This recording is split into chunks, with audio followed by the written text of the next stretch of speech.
Hello and welcome to Morris Park. I'm Clyde Morris. Today I've got something of a replanting video today. I've got a couple arrangements here, big old arrangements that haven't been replanted in years. They're really desperate for it. They really need it. And you can see these things are looking a little rough. That one there, and also this one here, with this Pilosarius in it.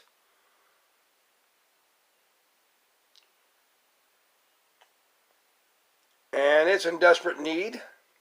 A little Oreosarius growing in with it. And I'm going to get rid of a lot of these mother of thousands in here because they just kind of invaded.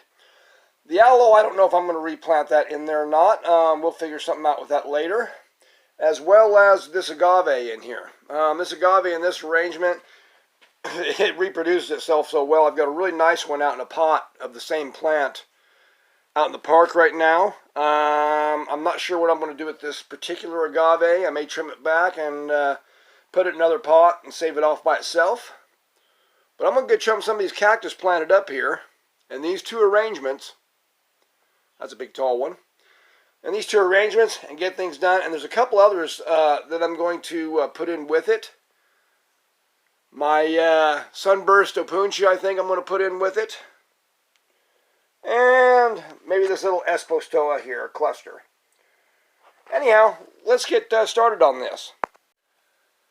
Okay, so this is the pot I'm going to use. It's kind of a refurbished fiberglass pot we had out in the park for outdoor plantings for quite a while. Kind of a fake barrel look.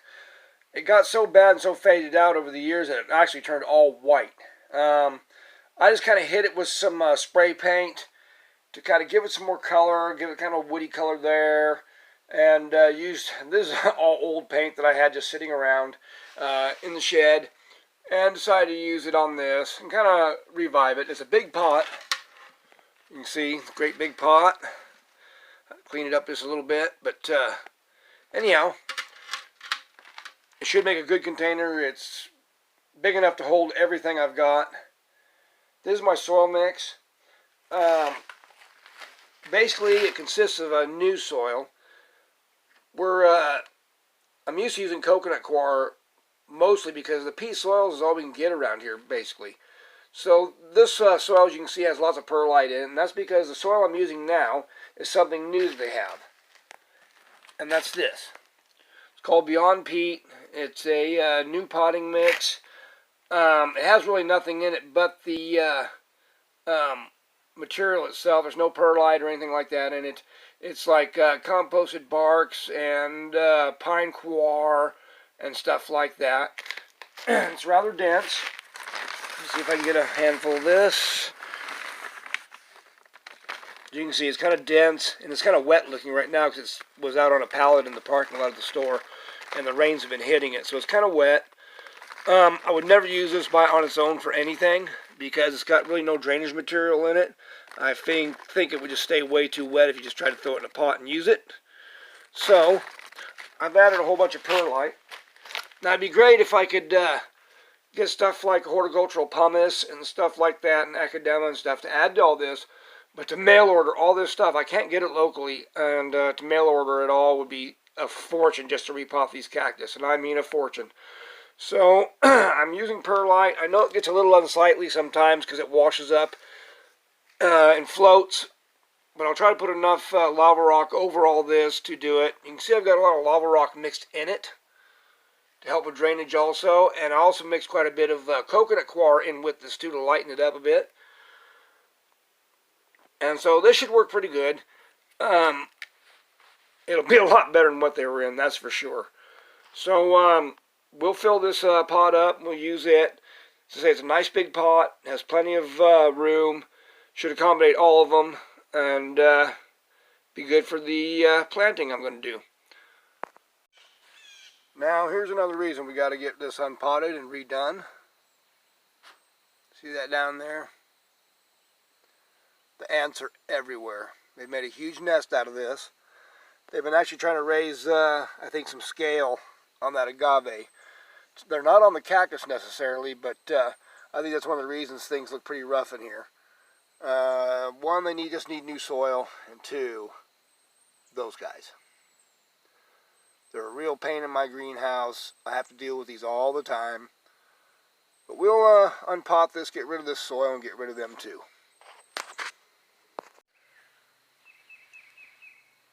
Well, that's the Pachysarius. The roots are looking pretty bad on it. All those ants being in there and everything really did it a job. Sometimes you just don't notice these guys until it's too late. Those ants just get into everything. And most plants they get in with, they just disturb the soil so much and everything, and it just destroys the roots. So we're going to give this some new soil. I've got some rooting powder here also. I'm going to put that all over these roots of this before I plant it, and hopefully we'll get this Pachysarius to come back. I've had it for quite a while, but we'll see. And if the roots don't, then I may have to take some big cuttings. Alright, let's go. The Pilosarius has much better roots, as you can see, because there's no ant nest in this one. So the roots are a lot healthier, but even so, they're desperate for a repotting and needing new soil because it really shows it. Some of the roots are starting to die back and so forth, so it's really needing it. It's been a lot of years. So I'll get this in there, and we'll start, probably let this dry out overnight, both of them, because the Pachysarius had such bad roots, and I had to cut them back a bit and put the rooting hormone and stuff on it. So probably let it sit overnight and dry out before I actually put all this together. Okay, I've got all my subjects lined up here. Some have better roots than others. Like I said, the Pachysarius has really bad roots, had that big ant nest in there. They didn't do it any good, that's for sure. The Pilosarius has really good roots, so I'm not too worried about it. And of course, these are newer ones that will be going in there. The aloe I had in with the Pachysarius, I'm just going to take top cuttings off of it because it's just so rangy. It's just not a really good plant to try to replant all together again. So I'll just take and do some top cuttings and kind of revive it. And the agave, I'm going to leave it set aside for a while, and I'll get to it later. So I'm going to let this sit overnight, and then we'll come back to it. Okay, so we waited overnight. I think we're ready to plant it up now, and I'm going to show you this in stages as I go, and put this together. So here we go.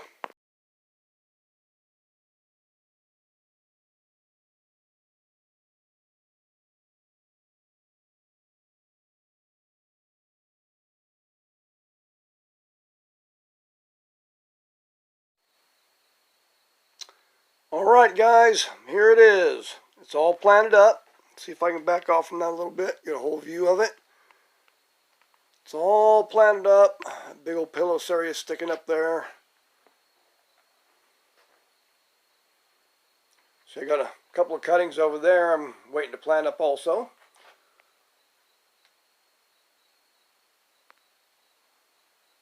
There we are. It all certainly looks better. I'm just hoping these Pachysarius pringlei will come out of their root rot, or their ant rot, or whatever you want to call that. Those ants really did a number on that. Of all of them, the roots were the worst on it. And there's some of the ones I've added in. Now the damage to that Pilosarius down here is part of this actual original plant, but a couple years ago I had a plant actually fall and drop onto it and break the tip off.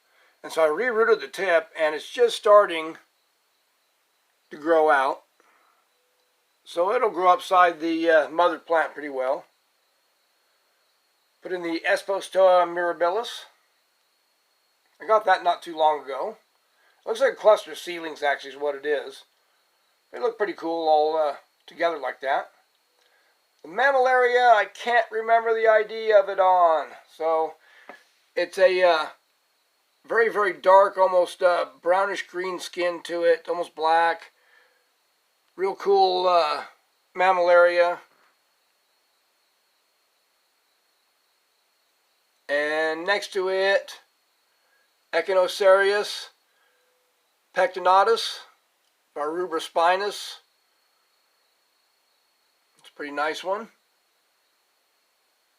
I just got it too recently. I had a lot larger one, but something ate the whole inside of it out.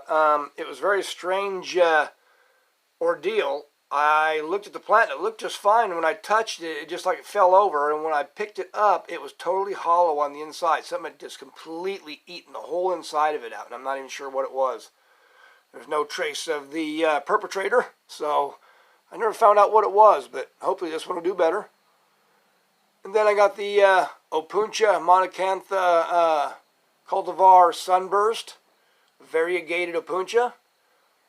I had it kind of stuck in here with a lot of these other plants. I think it got a little too shady on it because they started to etiolate just a little bit. But it should get plenty of sun now that it's all out here in the open with the rest of the group. Looks good in this old barrel-looking pot. Came out good. I can't back up too much more because I'm right up against my bench with a lot of spiny guys. So I can't back up too much more here. We'll get back from it this way.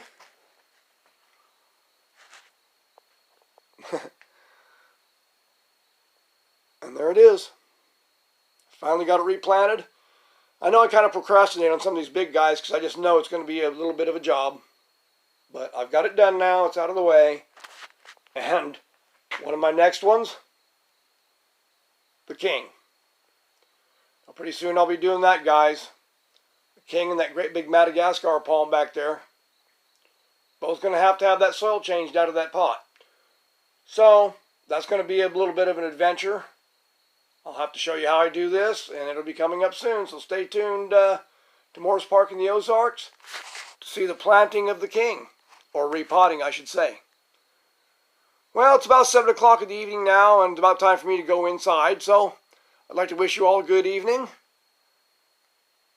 I hope you like the way I did this new planting. I think it came out rather well. Let's just keep our fingers crossed for that Pachysarius. I think everybody else will do fine. Anyhow, this is Clyde Morris from Morris Park, wishing you all a good evening. Take care.